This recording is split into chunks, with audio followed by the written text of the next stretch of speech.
North of here, you can see the tax haven island of Guernsey on the horizon there. The next island along is the island of Brecou, Herm, and then the island of Sark, which is also a tax haven. And then, looking to the east, we have the island of Jersey, which is the island which I came from, where I grew up, and where I returned in 1986 to work in the financial centre, and later to become economic advisor to the government here.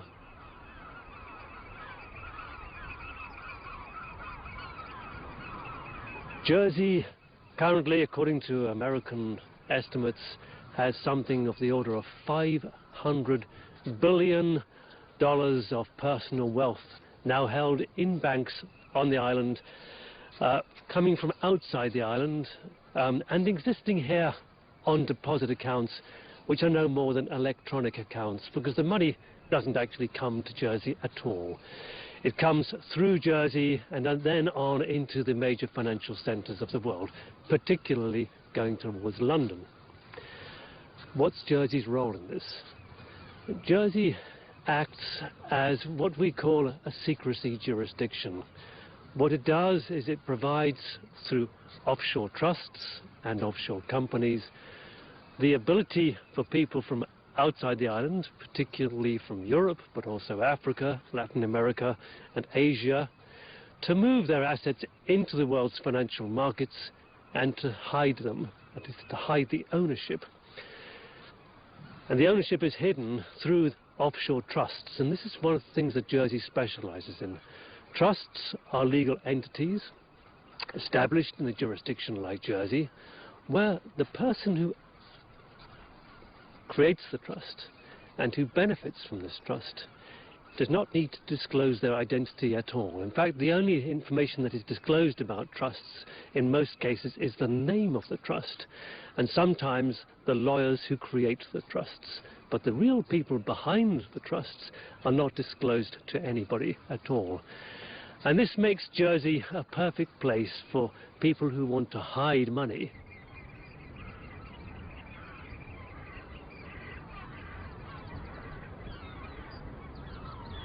A typical structure for tax avoidance or tax evasion would involve setting up a trust here in Jersey. The trust would own a company in Luxembourg. The company in Luxembourg would operate a bank account, which might be in Cayman, or it might be in Switzerland, or it might be in London. The point is you have 3 different jurisdictions. The idea is to mix and match different jurisdictions in order to maximize the secrecy in order to prevent investigation.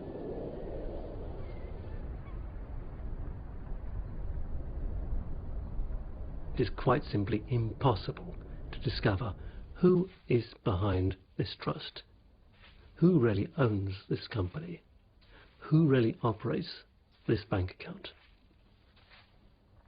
Now this raises very profound issues for contemporary capitalism, because the vast majority of global trade now goes through tax havens, and the vast majority of that trade is passing through these tax havens not in a physical form, but on paper, only on paper. And the purpose of this trade going through tax havens like Jersey is to shift capital out of the country where wealth is being produced into the tax havens.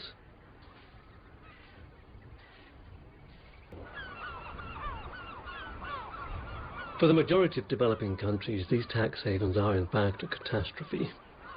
The reason they're a catastrophe is because they enable massive capital flight out of developing countries to tax havens. And in many cases that capital never returns. It's estimated that for every dollar of aid that flows into Africa, at least $10 flows out under the table. One of the things that I found most peculiar about working in the financial services industry was the culture of the workers themselves. Many of them are very intelligent people indeed, lawyers, accountants, bankers, highly trained through universities, very privileged people. By and large, they hate the jobs. The jobs are boring, repetitive, stupid, but the money's fantastic. They know that the work they do is without worth. They don't create value in any economic sense of that term. What they do is allow capital which is being created in one country to be accumulated in a different country, where it will become concentrated in the hands of a very small elite of the world's population. Maybe no larger than 3%, possibly even smaller.